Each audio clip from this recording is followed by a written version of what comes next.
अगोदरच्या ताई कुणासोबत होत्या? मोदी साहेबांवर नव्हत्या का?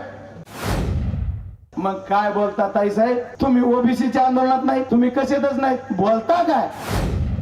बीड लोकसभा मतदारसंघाचा महाविकास आघाडीचा उमेदवार या नात्यानं माझ्या प्रचारार्थ व्यासपीठावर उपस्थित असणारे तुमचं आमचं सर्वांचं लाडकं नेतृत्व आदरणीय जयंतदादा पाटील साहेब, माझ्या आग्रहास्तव तुमच्या प्रेमाखास्तर मला संबोधित करायसाठी इथं आवर्जून उपस्थित असणारे तुमचे आमचे सर्वांचे खासदार आदरणीय अमोलजी कोले साहेब, व्यासपीठावर उपस्थित असणारे जीवनरावजी गोरे आणि सर्व नेतेगण, उशीर बराच झालाय, तुम्ही खूप वेळापासून ऐकताय. आमच्या येतानाही गाड्या काही अडवल्या म्हणून कळलं. आमचे सर्व पत्रकारी समोर बसलेत,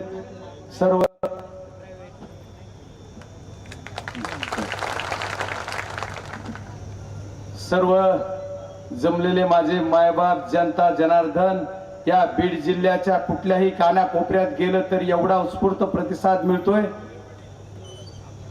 मला कळतच नाही काय होईल. साहेब, मी ज्या दिवशी उमेदवारी जाहीर झाली त्या दिवशी या आष्टी विधानसभा मतदारसंघाच्या धानोरा गावातून सुरू केलं. त्या दिवसापासून आज इथं येईपर्यंत पण ज्या गावात जाईल त्या गावात वरातच काढली जाते. आदरणीय अमोलजी कोले साहेब पण आज उमेदवार आहेत. साहेब, बीड जिल्ह्यात 1200 गाव आहेत, जवळपास 600 गावात प्रत्यक्ष जाण्याचं काम आदरणीय साहेब मी केलं या 15 दिवसात. मला वाटतं एवढी समोरच्या उमेदवार 15 वर्षात मी धरली नाही. समोरचे आपले उमेदवार आहेत 15 वर्षात तरी एवढ्या 600 गावात गेले का? निवडणूक ही बीड जिल्ह्यातली मायबाप जनतेने हातात घेतली आणि निवडणूक कशावर झाली पाहिजे तर विकासावर झाली पाहिजे. आपण केलेल्या कामाचा लेखाजोखा दिला पाहिजे. या बीड जिल्ह्यातल्या जनतेला काय हवंय? गेली 10 वर्ष झालं तुम्ही बीड जिल्ह्यातला खासदार तुमचा भारतीय जनता पार्टीचा निवडून येतोय आणि भारतीय जनता पार्टीचं केंद्र सरकार आहे, राज्य सरकार आहे. या काळामध्ये तुम्ही काय काम केलं हे तुम्ही जनतेला सांगितलं पाहिजे. याच्यावर बोललंच जात नाही. तुम्ही सांगा की आम्ही हे काम केलेत आणि आता हे करू, ह्याच्यावर काहीच अजिंठा नाही. बोललं जात काय? ज्या दिवशी पहिल्यांदा परळी विधानसभेत आदरणीय पालकमंत्री महोदय आजी आणि माजी मंत्री महोदय जे आपल्या उमेदवार आहेत आणि आताच्या खासदार तिघजण गडावर गेले, तिथं काय बोलले? तर जे बोलायचं नाही ते काय म्हणले? तुमची ऐपत काय, तुमची लायकी काय, तुमचा प्रारब्ध ठरू. तुम्ही काय बोलताय? कशासाठी बोलताय? माझी लायकी, माझी ऐपत एकच आहे. मी शेतकऱ्याच्या जन्माला पोटी जन्म घेतला, ही माझी अवकात आहे. आणि शेतकऱ्याच्या पोटाला जन्म घेऊन मी साखर कारखान्यासारखा येडेश्वरी नावाचा कारखाना उभा केला. निस्ता उभा केला नाही तर त्याला इथेनॉलचा प्रोजेक्ट सुद्धा 400 LPDचा चालू केला. साहेब, एवढंच नाही तर त्याची कॅपॅसिटी 8-10 हजार केली. दुसरा कारखाना घेतला आणि ते सुरळीत चालवतोय. सुरळीत निस्ता चालवत नाही, त्याचं 15 दिवसाला पेमेंट देतोय. एवढंच नाही करत तर पगार लोकांचा, कर्मचाऱ्याचा देतोय, HNT ठेकेदाराचा देतोय.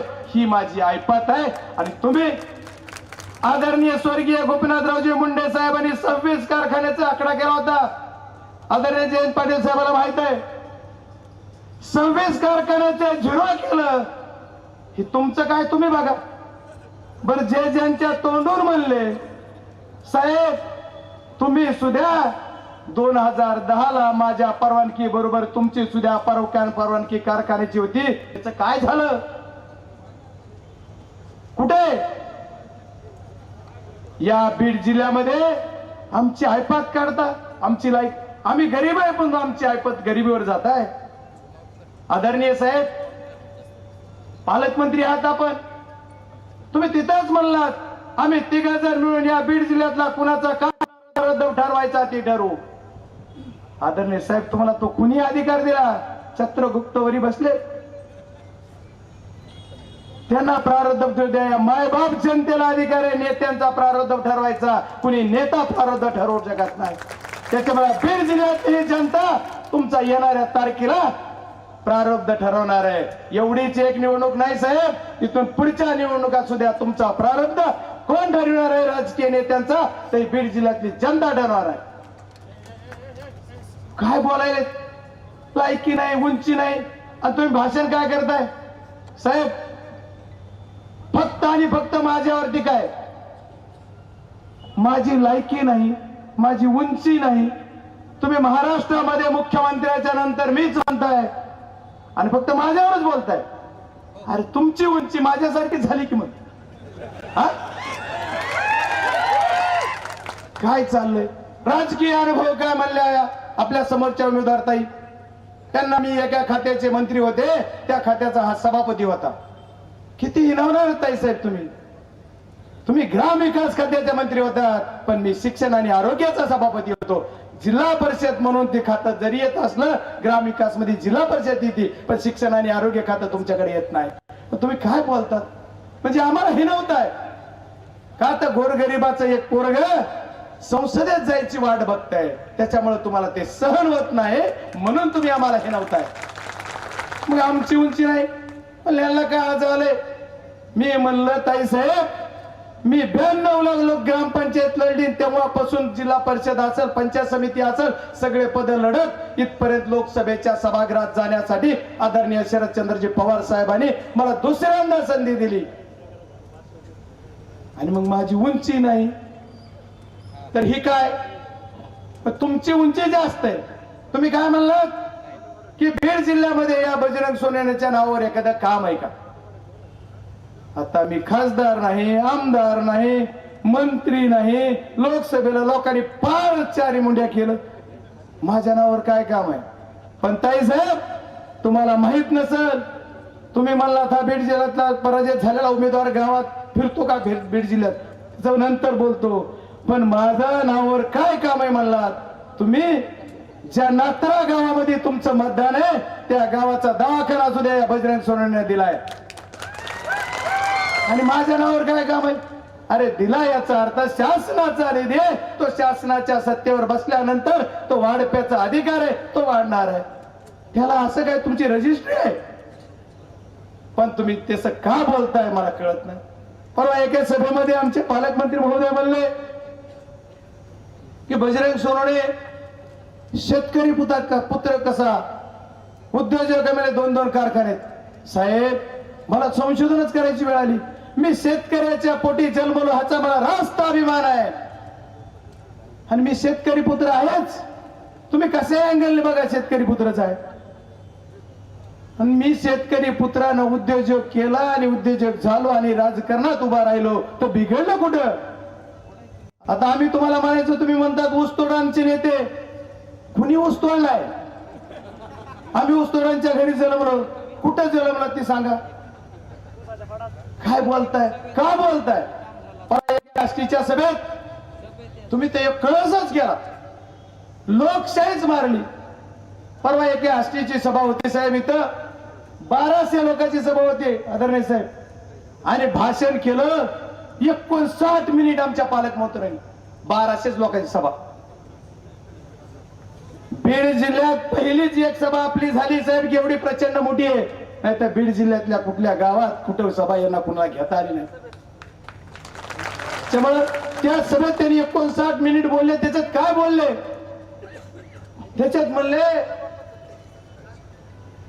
आमदार साहेब त्यांचे होते, त्यांना मी नावं काही घेऊ इच्छित नाही, त्यांच्या नानांनी सांगितलं कुणाची नावं कशाला घेऊ. ही स्टेजवर आहेत, तुम्ही स्टेजवर आहेत, तुम्ही म्हणता म्हणले की ही माझं ऐकत नाही, त्या सरपंच ती सरपंच माझं ऐकत नाही. आणि उद्या जर म्हणले सरपंच माझ्याकडे आला तर मी म्हणेल सरकार माझं ऐकत नाही, मी निधी देणार नाही. अरे अरे पंचायत राज व्यवस्थेला अधिकार दिला, सरपंचाचा सन्मान आणि स्वाभिमान करायला शिका. लोकप्रतिनिधीचा अवमान करताय, ही कुठली पद्धत? सांग, त्याचा निश्चय मी करतो की या सरपंचाचा तुम्ही अवमान करताय. असं वागू नका साहेब. का बोलताय असं? काहीच कारण नाही. पण पालकमंत्री महोदयांना एवढीच घाई झाली की कधी 4 तारीख येते, एकदा बहिणीचा पराजय झालेला कधी बघतो त्याची लय घाई झाली. साहेब दुसरी आहे का फॉर्म भरायचे त्यांच्या कार्यक्रमात आदरणीय पालकमंत्री महोदय बोलत होते. त्यांनी काय म्हणले जे बाकीचं लांब लचकलंय सांगत नाही, माझ्यावर काय अवकात म्हणले काय म्हणले हे सोडून द्या. पण स्टेजवर बसलेल्या एका नेत्याला माजी मंत्र्यालाच म्हणले की तुम्हाला असं वाटलं होतं की तुम्ही काहीतरी बजरंगवर बोलता, तुम्ही बोललाच नाही. आता कोण म्हणजे तुमचा स्टेजवर बसणाऱ्यावर विश्वास नाही. वा रे वा, असं चाललंय. मग आता बघा माणसाला कला करे, तुमचा जर त्यांच्यावर विश्वास नसला तर पुन्हा कसं होईल. म्हणजे तुमचं तुमच्या मिळणार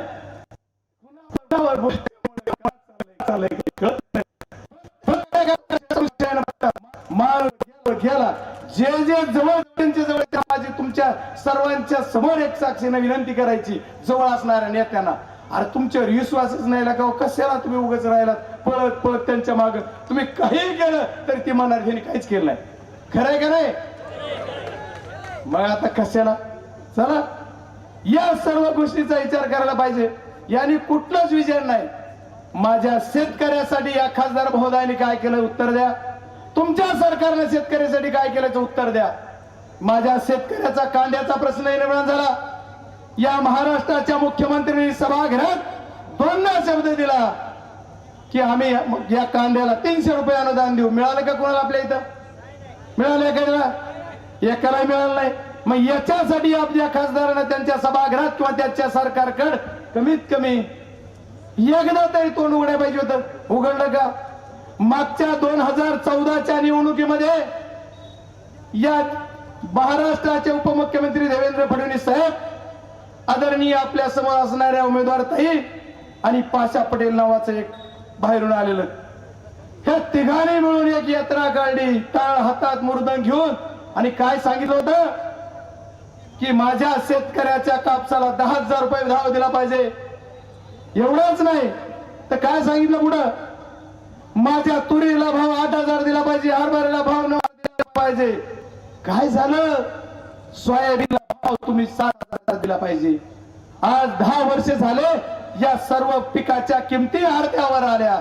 याच्यासाठी माननीय खासदार महोदयाने एक चकार शब्द तरी आपल्या सभागृहात बोलल्या का, सरकारकडे बोलल्या का. काहीच नाही. आणि तुम्ही काय म्हणलात पालकमंत्री महोदय, तुम्ही असं म्हणलात की आता आमच्या ताई साहेबाला निवडून का द्यायचंय, तर त्या मोदी साहेबाच्या खांद्याला खांदा लावून संसदेत जाणार आहेत, संसदेत काम करणार आहेत. आणि मग त्यांच्यासाठी आणि त्याच्यानंतर विकासाचा निधी बीड जिल्ह्याला मला आणायचा, त्याच्यासाठी ताई साहेबाला निवडून द्या. साहेब अगोदरच्या ताई कुणासोबत होत्या, मोदी साहेबांवर नव्हत्या का, कुणासोबत होत्या, त्याचं उत्तर द्यावं लागेल. अगोदरच्या ताई साहेब का काँग्रेस बरोबर होत्या, मोदी घ्या सगळं मोदी, मोदी बरोबर म्हणताय. मग तुम्हाला कुणी अडवलं होतं विकास करायला बीड जिल्ह्याचा. तुम्ही सांगताय की मला बीड जिल्ह्याचा विकास करायचंय, वॉटर ग्रीडचं पाणी आणायचंय, माझ्या बीड जिल्ह्याला सुजलाम सुफलाम करायचंय, याच्यासाठी आदरणीय ताईंना मत द्या. मग 10 वर्ष 15 वर्ष तुमचाच खासदार, 10 वर्ष तुमचंच सरकार, मग अडवलं कुणी काय माहिती. या खासदाराने आपला प्रश्न कुठं मांडला नाही. एवढंच नाही, साहेब म्हणतात आदरणीय पालकमंत्री साहेब का म्हणले, हा शेतकरी पुत्र शेतकरी मित्र म्हणतो, याच्या शेतात काय पिकतंय ती मला एकदा बघावं लागेल. आणि त्याला साक्षीदार पुन्हा कोण होतं काय माहिती. पण म्हणले, मी म्हणलं साहेब 15 वर्ष मी तुमच्या सोबत काम करीत होतो, त्यावेळेस तुम्ही बघितलं नाही का काय पिकते माझ्या शेतात, नाही दिसलं. मागच्या निवडणुकीमध्ये 2019च्या निवडणुकीमध्ये तुम्ही टाळं फोडून सांगितलं आणि मी त्यांच्यासाठी प्रचार केला म्हणलात. मग त्यावेळेस सांगितलं ना, हा शेतकरी पुत्र कसा चांगला आहे, कसा चांगला आहे. आताच काय झालं, उन्हानं माझं थोबाड थोडं काळं झालंय का दुसरं काय झालंय, आता काय खराब झालं. पण काहीच बोलावं काहीच कळणार. या सर्व गोष्टीचा पोलखोल कुठेतरी झाला पाहिजे, या उद्देशाने मी त्यांना सांगितलं, साहेब जरा दमानी घ्या, नका माझ्यावर बोलू. पण ते दररोज काहीतरी बोलतात. एवढं काय चाललंय काहीच कळणार. मग या खासदार महोदयांना मी सांगितलं की खासदार महोदया, तुम्ही आणखी आमच्या समाजाच्या कुठल्या घटकावर बोललात का संसदेमध्ये? या मुस्लिम समाजाचं आरक्षण होतं त्याच्याविषयी, दलित समाजाचा विषय प्रश्न खूप मोठे होते त्याच्याविषयी, मातंग समाजाचे विषय होते त्यासाठी, ओबीसीचे एवढे आरक्षण झाले, चळवळी झाल्या त्याच्यासाठी, आणि महाराष्ट्रात आदरणीय मनोजदादा जरांगे पाटलांनी जी चळवळ उभी केली बोलला त्याच्यासाठी तुम्ही कुठं एक चकार शब्द तरी बोललात? मग काय बोलता ताईसाहेब, तुम्ही ओबीसीच्या आंदोलनात नाही, तुम्ही कशातच नाही, बोलता काय? अरे का बोलता? आणि खऱ्या अर्थानं जर विचार करायचा झाला तर माझं सर्टिफिकेटच दाखविलं. हे सर्टिफिकेट कुणी दिलं? कुणी दिलं? सरकारनं. त्यांनी तारखासहित सांगितलं की काय घाई झाली म्हणले, नोव्हेंबरला GR निघाला आणि सर्टिफिकेट जानेवारीला मिळालं. साहेब आम्हाला कुठं घाई झाली? 50 वर्षापूर्वीच आमच्या पहिल्या पिढीलाच मिळायला पाहिजे होतं. ते सर्टिफिकेट कुणामुळे मिळालं? तर आदरणीय मनोजदादा जरांगे पाटलामुळे आम्हाला ते सर्टिफिकेट मिळालं. त्याचा रास्त अभिमान आम्हाला आहे. तुम्हाला काय दुखतंय? तुम्हाला काय अडचण आहे? आणि तुम्ही आम्हाला हिनवताय. तुम्ही ओबीसी म्हणताय. कोणच्या ओबीसी? खरे ओबीसी आम्ही आहोत. ओबीसीचं सर्टिफिकेट दाखवलं ना, आम्ही ओबीसी आहोत. तुम्ही तर ओबीसीच नाहीत. तुम्हीच तपासा. तर कुणाचं काम केलं तुम्ही? एवढ्या बंजारा समाजाला तुम्ही एवढ्या दिवस खेळवलं असं का? आणि मग आम्हाला म्हणताय जाती. आम्ही कसे जातीवादी? आम्ही कुठं जात कुणाची काढली? आम्ही कधी जातीवादी बोललो नाही. आणि आम्ही जर जातीवादी असतो, आज फक्त मराठा समाजाला वाटतंय की आम्हाला आरक्षण की जातीवादी झालं. फक्त तुम्हाला तसं काही वाटत नाही. तुम्हाला एकच वाटतंय की बीड जिल्ह्यातल्या ह्या जनतेने ही निवडणूक हातात घेतलेली की कुणाचं ऐकत नाही, त्याच्यामुळे तुम्हाला असं वाटायलंय की आता आपला पराजय आहे. त्याच्यामुळे तुमची पायाखालची वाळू घसरली आणि त्याच्यानंतर तुम्ही आता लागलात काहीतरी बोलायला. एवढाच विषय, दुसरं तुमच्यात काही नाही. याच्यामुळं आदरणीय पालकमंत्री महोदय, माझी विनंती आहे तुम्हाला, तुम्ही विकास केला म्हणतात. म्हणले एकदाही म्हणलं की शेतकरी पुत्र की कृषी मंत्र्यानं काय काम केलं दाखवा. खरंच म्हणलं नाही बरं का मी. बरं म्हणलो तर म्हणलो म्हणतात ना तुम्ही, म्हणलो. मग काय केलं दाखवा. 9 महिन्यात 9 महिने झालं कृषी मंत्री तुमच्याकडे आलंय. त्या 9 महिन्यामध्ये तुम्ही काय काम केलं जिल्ह्याला दाखवावं लागल. माझा 2020 चा विमा लातूरला मिळतो, परभणीला मिळतो, धाराशिवला मिळतो, माझ्या बीड जिल्ह्यातल्या जनतेला मिळत नाही. याचं उत्तर कोण देणार? याचं उत्तर द्या. मग कृषी मंत्री झालात ना तुम्ही, तुमच्यासाठी जनतेसाठी काय झाला? मग तुम्ही कृषी मंत्री झाला एक स्टेटमेंट काढायचं आणि स्टेटमेंट करून सांगायचं केंद्रात माझ्या मानणाऱ्या भारतीय जनता पार्टीचं सरकार आहे. आता तुम्ही बी जाऊ द्या, सरकार आहे आमच्या या सरकारला आणि तुमच्याकडे लई मोठं खातं आहे, तर तुम्ही म्हणायचं या शेतकऱ्यांचा विमा मी खास बाब म्हणून मंजूर करतो, अधिकार तुम्हाला असेल तर. पण नाही केलं. मग शेतकऱ्यावर बोलत नाहीत, कसे विकासावर बोलत नाहीत. तुम्ही दोघं बहीण भाऊ रात्रीत एक होतात. मग आम्ही सर्व जाती धर्माचे लोक आणि जनता म्हणून एक झालं तर बिघडलं कुठं? आणि या जनतेनं तेच केलंय का मागच्या वेळेस कुठल्या एका विशिष्ट समाजाच्या मतावर खासदार झालेत का? 15 वेळेस 15 वर्ष खासदार झालेले. आणि आदरणीय पालकमंत्री महोदय, तुम्ही विशिष्ट समाजाच्या एका मतावर तुम्ही आमदार होत नाहीत. सर्व जाती धर्माच्या लोकांची सर्वांना गरज आहे. राजकारणामध्ये कुणी जातीपातीचं राजकारण करू नये अशी माझी कळकळीची विनंती. आम्ही करतच नाही. आता नानांनी चांगलं सांगितलं बघा, जिल्हा परिषद कसा कोण करतंय? ओपनच्या जागेवर कोण? जिल्हा परिषदचं अध्यक्ष ओपनचं पद होतं. नानांनी सांगितलं म्हणून आठवलं बरं का. माझे विसरून गेलो ती जिल्हा परिषद मी आता. पण ती जिल्हा परिषदचं ओपनचं पद असताना तुम्ही तुमचा माणूस बसवला. समाज कल्याण खात्यात दलित बांधवाचं लय तुम्हाला कळवळा यायला. आष्टीच्या सभेत म्हणले या आमच्या पालकमंत्री महोदया माझी की मला संविधान बदलण्यासाठी निवडून द्या. हा चाललंय काय? मग तुम्ही एवढं दलित बांधवाचा कळवळा आज तुम्हाला येतोय. एक तरी तुमच्या साहेब आदरणीय साहेब व्यासपीठाला माझं म्हणे, एक तरी तुम्ही तुमच्या 15 वर्षाच्या काळात तुमच्याकडे जिल्हा परिषद असताना कुठला समाज कल्याणचा ओरिजिनल एसी समाजाचा सभापती तुम्ही समाज कल्याण खात्याला दिला? एक. मग आज कसं काय आठवलं? समाज कल्याण खात्याला 2007 पासून मी बघतोय की तुमचाच आहे. खरं का बापू? या सर्व गोष्टीचा सुद्धा विचार करावा लागेल आणि सर्व गोष्टीचा विचार जनतेने केलाय. त्याच्यामुळे तुम्हाला सर्वांना वाईट वाटतंय. मी जास्त काय बोलणार नाही, आता भरपूर बोलू. मी सर्वांना विनंती करणार आहे, येणाऱ्या 13 तारखेला आपल्याला सर्वांना बूथवर सकाळी 7 वाजल्यापासून संध्याकाळी 6 वाजेपर्यंत आपण सर्वांनी राहायचंय आणि बूथ सांभाळायचे. बाबा कुठं कुठं काय म्हणलं जातं, आम्ही असं करू. आता बघा, आम्ही बीडला हॉटेलच ठेवलंय त्यांनी राहायला आम्हाला. आम्ही एखादं हॉटेल गेलो तिथं 10-5 गुंड आणून ठेवले. काय चाललंय? बीड जिल्हा आहे नेमका कशाचा? परवा साहेब आणखी एक किस्सा आहे, मीडिया आणि काय करायलेत माय बाप मलाच माहित नाही. साहेब एका हॉटेलमध्ये मारामाऱ्या झाल्या. आदरणीय साहेब, एका हॉटेलमध्ये 8 लाख काहीतरी क्रिस्टियन त्या तुमच्या हार्वेस्टरची सबसिडी देतो म्हणून 8 लाख रुपये गोळा केलेत असं कळतंय. आता एखादा मला माहित नाही, बीड जिल्ह्यातले सुद्धा होते आणि तिथंच एक जण 8 लाख रुपये 340 लोकांचे तुम्ही गोळा केले, ह्याचा पुरावा काय चाललंय? आणि शासकीय यंत्रणा तर काय वागायली? आमचे एसपी साहेबाला माझी विनंती आहे, एसपी साहेब जरा दामाने घ्या, आपलं बी आलंय सगळं संपत, नका उगच कसे मला असं करायला. आज आरटीओनच गाड्या अडविल्या, ठीक आहे, त्यांचं त्याला लकलक. साहेब एवढा त्रास आहे.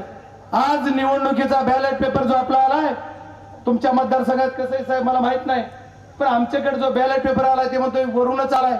बॅलेट पेपर आपलं चिन्ह अंधुक आहे, त्यांचं चिन्ह भडक आहे. मी आम्हाला 4 जून बघतो, त्यांचं भडक असू द्या, आपलं अंधक असलं तरी आपल्याला दिसतंय. 4 जूनला आपलं भडक. त्यामुळे यांचं काय चाललंय हेच कळत नाही.